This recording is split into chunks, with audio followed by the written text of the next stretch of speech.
Mike, check. Justin Hunt, it's all happening. Thank you to everybody rocking with the channel. Thank you to everybody subscribe through the channel, share the video, share the link. It's priceless. Big thank you to everyone who's donated. If you'd like to donate, hit the Cash App that's right up there or the link in the description. It's the best way to support this channel. Also, there's a Discord. I got to get a new link for the Discord, I think. I didn't realize these links were time sensitive. So I'll make sure to add a fresh link to the Discord if you want to drop in and see all the conversations that's happened around hip hop in the Discord. Shout out to Javen, shout out to Livs. 1 second applause. Now, I saw this story the other day. Oh, thank you everyone for all the birthday wishes again, too. I really appreciate that. And so I saw this story. And in a way, it's a connection, it's a spinoff to a story we covered pretty heavily earlier this summer, maybe late spring. And so earlier this summer, maybe late spring, Jim Jones said that he was more successful than Nas. Now, this didn't start from Jim Jones. It started from a young cat, college student, 22-year-old, who went on the Real MJ podcast, if I'm not mistaken, and said that Jim Jones was more relevant than Nas. And he listed a series of things as to why he has that point of view. Now, we covered this extensively. And Jim Jones went on Joe and Jada after that and got caught just saying things that weren't factually true. He started saying things like he was more successful on the charts than Nas and really pleading his own case. Now, I'm not mad at Jim Jones overall for, responding to what was a pretty obvious blowback to this young person talking about how Jim Jones is more relevant than Nas. He's fighting for his legacy, and I think there's nothing wrong with that. Jim Jones right now is probably the best rapper that's in Dipset, definitely the most consistent rapper. I think we're seeing some of that with this Cameron and, oh my God, I'm about to call him Omar Gooding. Yeah, I was about to say Cuba Gooding Jr. too. But Omar Gooding back and forth, because Omar Gooding is out here rapping. That caught me off guard. 1 second applause to him. So, nevertheless, now Jim Jones has recently launched his own YouTube channel. It's called the IFC Factory, and here's what it says. Welcome to IFC Factory, the intellectual factory of content. The intellectual factory of content. Based in the heart of New York City, IFC Factory is a creative powerhouse and content network built for artists, influencers, streamers, and visionaries of every kind. Founded by music mogul Jim Jones, our mission is to spotlight raw talent and build a community where culture, creativity, and innovation collide. From exclusive interviews and behind-the-scenes access to music, fashion, live streams, and more, IFC is where the content comes to life. Whether you're a creator or a fan of the culture, there's something here for you, right? Okay, so this is IFC Factory. So this is Jim Jones's new YouTube channel. And this is the first video he put up. An interview with Fivio Foreign. Fivio Foreign. New York's own Fivio Foreign. I guess probably at this point, the leader, or at least for a while after Pop Smoke passed, the leader of the New York drill movement. And Fivio Foreign's had an active year too. Earlier this year, when there was the Joey Badass versus everyone back and forth, which we covered heavily on this channel as well. Check it out if you missed it.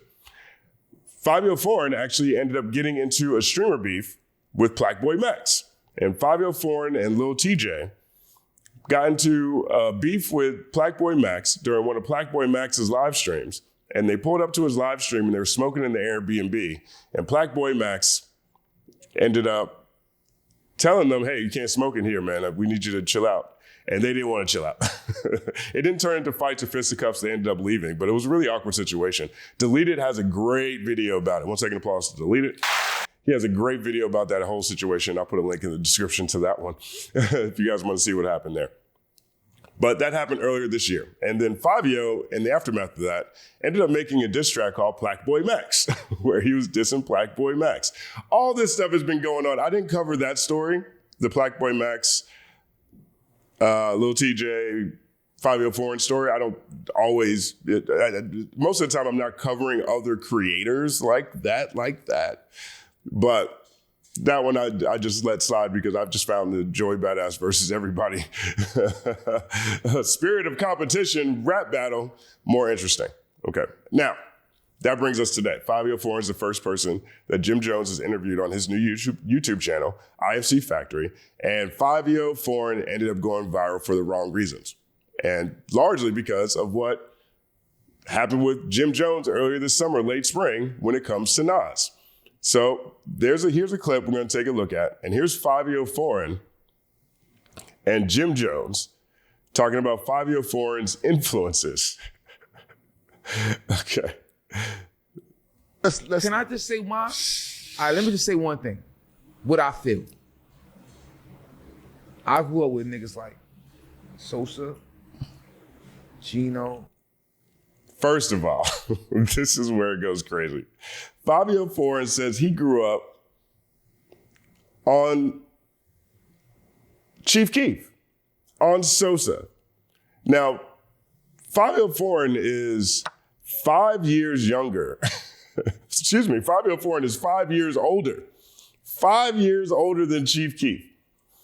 He's 5 years older than Chief Keef. And he's saying he grew up on a younger artist. Chief Keef, one of the most influential artists ever in hip hop. Definitely of the past this century. The impact that Chief Keef has had is undeniable. Absolutely. There's no shade there at all. Fivio Foreign was older than him, and Chief Keef came out when he was 16. When he was 16. So Fivio is in his 20s. He's 21, 22 in this video clip talking about he grew up on a 16-year-old. Tomato. It's crazy. I'm sorry. This clip is nuts. I don't know what Fivio was thinking, or if he was thinking, or if he was paying attention to his phrasing, but this is the definition of how. How? This is the definition of how, Sway. I need to have a how Sway drop right here for this one. This is the definition of how, Sway. How do you grow up on somebody who's younger than you? Tomato. All right, we're going to start over. Can I just say why?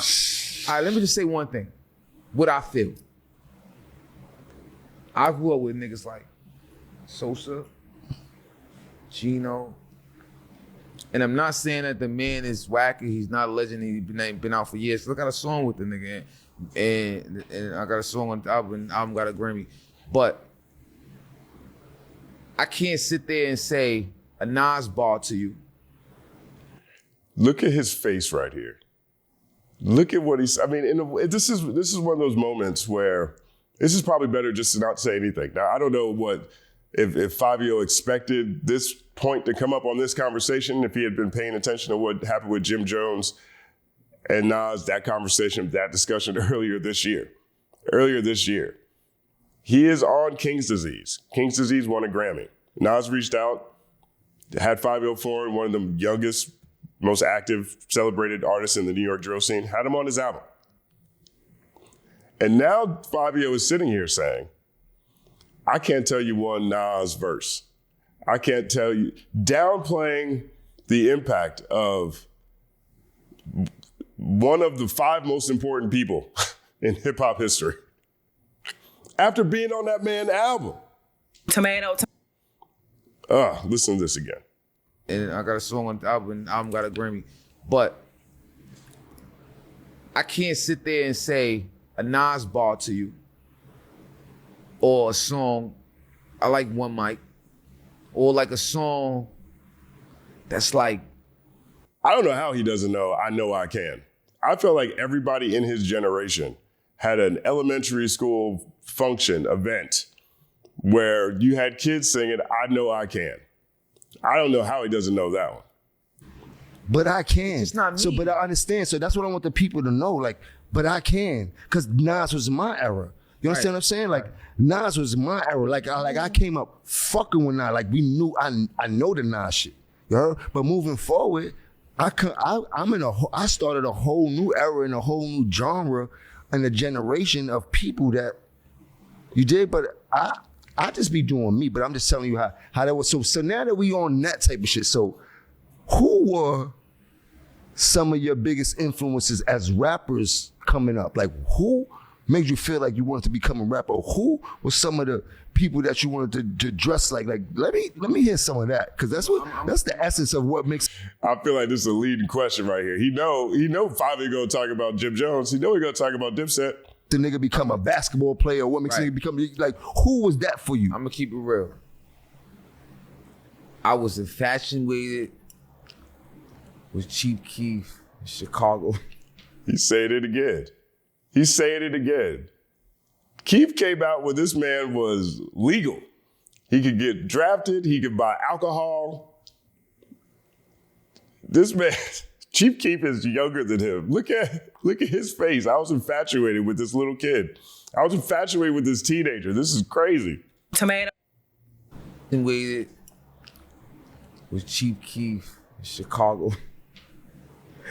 Shout out to Chief Keef. It was just like, it was crazy. I liked it. Meek Mills. Pain was crazy. I loved Dipset. Jim Jones, Joel saying. Jim Jones' face. Thank you. This is exactly why I had you here. Thank you for coming on the IFC factory, the intellectual factory of content. Let's take an applause to Jim Jones' face. Thank you. Now, it looked like a setup to me, but I don't know. Nevertheless, clearly, you want to see what people think about this. This was entertaining. Look at what people's thinking about this. Here's this first one right here. This was from Joe Budden TV. This is why ninjas sound dumb and can't rap. Rap is the only genre of music where people proudly don't listen to the classics. This is why this ish is dying. Yeah, well, too much truth there. 1 second applause. Here's another one. Fivio is 35 years old. Shout out to Null here. Fivio is 35 years old. Chief Keef is 30. He grew up on Chief Keef and was infatuated with someone who was a teenager when he was an adult. Thanks for pointing that out, Null. 1 second applause. Giorgio speaks for all of us. He says, we back on this BS. He from Brooklyn. He knows about Ether. Yes, he is too old to not know better, but it doesn't matter. Fivio will be on a reality show in 5 years. Nas will still be involved in hip hop. And perhaps that's the play. I mean, we saw Fivio on Black Boy Max earlier in the year. Him and TJ getting into it with a streamer, which actually comes back later. Perhaps he wants to be another one of these artists that's looking to make a play into the streaming world. Streaming is where the action is. The streaming is where people feel like they can make a bag pretty easily, pretty quickly. Perhaps that's what this is. But shout out to you, Giorgio. 1 second applause. Here's another one that's pointing out his age. Here's from Zan. He says, Fivio was born in 1990. The fact that he can't quote a Nas bar is saddening. Also, he didn't grow up on Keef. That ninja was 22 when Keef came out. Ish like this is why NYC fell off in rap music and will never return. Shaking my head. Shaking my head. Thank you for that, Zan. 1 second applause. Now, there was a video that I watched this over, I guess yesterday. Maybe yesterday I saw this. And I just really think it's a really great question because we saw the Jim Jones Nas thing, and I think they're closer in age. They're definitely a decade apart. I think it's fair to say in terms of when they came out. But the way that there was a lot of people willing to disrespect Nas in that back and forth was eye-opening to a lot of people. I think when the Joey Badass versus everybody situation happened, Joey Badass was out there by himself for a very long time.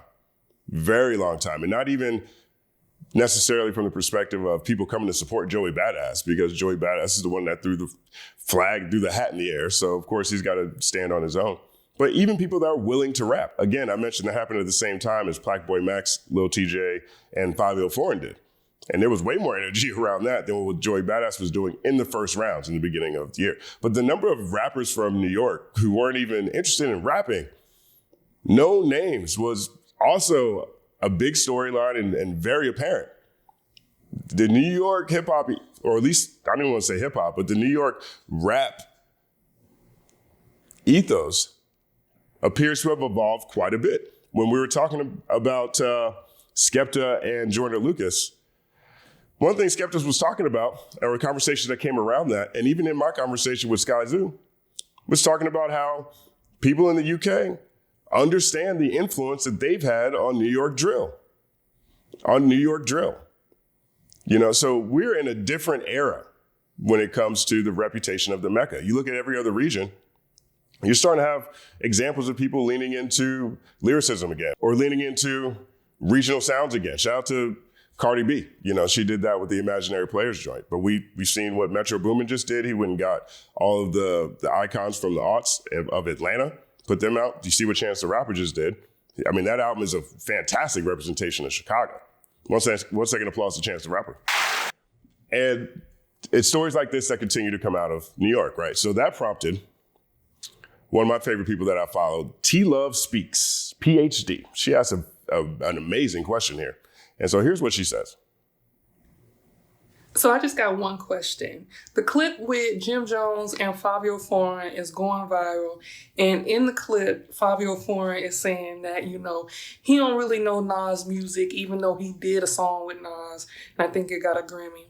And he said his biggest inspirations were, one of them were Chief Keef, which that's cool to hear because I'm from Chicago and I forever stand on that Chief Keef is probably the most influential artist of the 2010s besides Future. 1 second applause. Not mad at that argument. But so that didn't really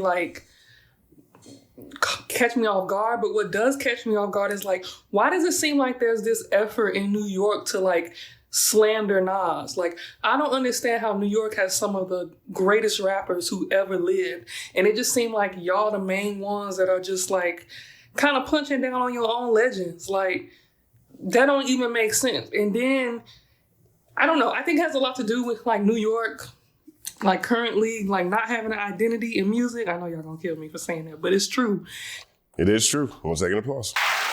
Particularly in hip hop, but I don't know. It just seemed excessive. It started with Jim Jones. It started with Fivio Foreign, and then even the criticism of Joey Badass. Now I understand it in the broader conversation, particularly following the Shakespearean Shakedown in 2024, but Joey Badass is out here trying to initiate a competitive sparring session. And the range of criticism came from all over the place, including New York. A couple years ago, I think 21 Savage said it. But, he's from the South, so that's kind of expected. But it's just it seemed like New York is eating itself. So I need some New Yorkers to tell me, what is it that y'all have against Nas? And what is it that y'all have against y'all older rappers? And why y'all don't celebrate them? Why do y'all consistently say, oh, they're trash or they're not legendary, or someone who has a F rap skill is better than someone who has a A rap skill, right? Why do y'all do that? If you're from New York, let me know. Well, there's two things I want to say here. We're going to get to one of these responses that I think really colors what's happening right now on the ground in New York. But I don't think the average person necessarily understands how big New York is. New York is the biggest city in America, and it really is the biggest city in America. You're talking 25 million people in the tri-state area. All right. You're talking all the hip hop legends for a very long time come from New York because hip hop comes from New York. The hip hop's Hall of Fame, New York Hip Hop Hall of Fame is bigger than everybody else's hip hop Hall of Fame. Okay. And so, even by era, the question itself, I think, is relevant when it comes to Nas, or it's relevant when it comes to, people of Nas's generation, outside of maybe Jay-Z to a degree. I think it's very relevant in that context. But New York, again, is the oldest city in hip hop, so they've had legends for longer. So to a degree, we're hearing young people talk about how much of a legend Jim Jones is. The impact Jim Jones is having now. So there's a generation that looks at him as their legend. Right. And so the sheer size of New York, the fact that hip hop is older, it's the birthplace of hip hop. And the just natural competitive nature it takes to live in that city, whether you're in music or not.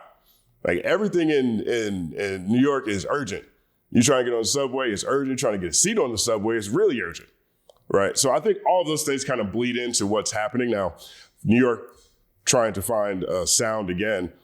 Also, to me, it feels like it's a bit part of the lost generation. Pop Smoke was really the next one up, and we haven't seen another artist to that regard have that impact, have that organic authenticity in the same way, which is really tragic. 1 second applause to Pop Smoke. But New York is just a different breed when it comes to that. And New York particularly dominated the conversation in hip hop media for so long that every other region for one reason or another, had to band together in a different kind of way to even crack that ecosystem. Now, I want to shout out Jay Wan here. I really like what he said. He responded to T Love's post here, and he said, "We don't tear down our legends or their legacy. Everybody is entitled to their own opinions, even if the mass don't agree or vice versa. Who the F cares what Fivio thinks on any serious hip hop matter? Where is Ja?" 1 second applause. Okay, so T Love comes back, and that's a great point that he made there. T Love says, "Your perspective is interesting because some New Yorkers are saying that it's a problem, but yes, everyone is entitled to their own opinions. I just don't get downplaying their impact, even if you don't like the music. It seems amplified recently, even if it's in the minority." And I think that's a fair statement. Jay Wan comes back and he says, "The only place Nas's legacy is dismissed, in all honesty, is here on Twitter by Jay-Z fans. In New York, also, at least amongst our generation, assuming we're the same age group, Jay is the preferred artist. So it isn't far-fetched. Also, a lot of people that do music the way he does aren't musically inclined to even matter." And I think that is a big part of this conversation too. New York might be doing the most, or at least some of these takes coming from artists from New York about Nas might be doing the most right now. But I do think that there's a bigger discussion here too. And big shout out to Master Student. Master Student builds on Twitter, man. I'm a huge fan of his Twitter account. I mean, he's got consciousness, he's got history, he's an MC too, his rhymes are tight, you know, just broad knowledge in general. 1 second applause to him. And so this is something that he posted that I think is really part of not only what's happening in New York, but part of what people are talking about, me included, when we say the vibes are shifting. The world's in a different place, right? And so I talk about this on Chart Report every week, for example, when I talk about Shabuzi's song, Good News. People who talk about real stuff right now are going to have an outside success because everybody needs some good news, right? 1 second applause to that song. And here's what Master Student said. This is his take. And I love this, and I would love for you guys to share what you think about it. "Why Jim Jones and everybody hates Nas and the black conscious archetype?" That's what he says. "You have to understand what Nas represents first. Nas represents purity in a culture that is no longer pure. And this gets him a lot of hate just for existing. Nas is conscious, the culture is not. Nas loves lyricism, the culture does not. Nas calls out black ignorance in his music, the culture loves black ignorance. Nas respects the artists that come before him, the culture calls them old heads. Nas does not make club music, the culture only loves club music. Nas is smart, the culture hates smart black people. If you really analyze the people that diss Nas, you will always see that it's the opposing archetype of the black intellect. It's the street ninja. It's the gangbanger. It's the drug dealer. It's the rap fan that hates lyricism. It's the rap fan that hates conscious rap. It's the rap fan that only loves trap rap. It's the rap fan that does not respect or have knowledge of the past pertaining to hip hop. See, they can't stand Nas because he represents the opposite of them and he's loved." I think there's a lot to unpack there, you know, and I think this really does speak to a broader, more than acceptance, but a broader championing of ignorance that's way past just hip hop. I mean, you see this in the political sphere. You see this, you know, with the dismantling of the Department of Education. You see this with banning books here in this country. You see this with them getting rid of PBS and using, I can't remember the name of this other one, PragerU. They want to teach kids PragerU. They want to get rid of Sesame Street because it teaches kids how to read and empathy. You know, there's a broader move for a very long time, much larger than just what's happening in hip hop and much larger than just what's happening in the black community, in my opinion, to where we're celebrating ignorance. I mean, you look at, you know, President Trump yesterday said he wanted to paint, they're going to spend $2.7 billion to paint the border wall black so it'll be hotter so that it'll deter people from climbing over it. Tomato. There's just a sweeping push towards ignorance in society as a whole. And I think these conversations can be a microcosm of a much larger problem. I really love this post right here from Master Student on this one. Let me know what you guys think about all of this, this entire conversation. I just think it's crazy that we're in 2025 and people are debating Nas and Jim Jones. Nas and Jim Jones.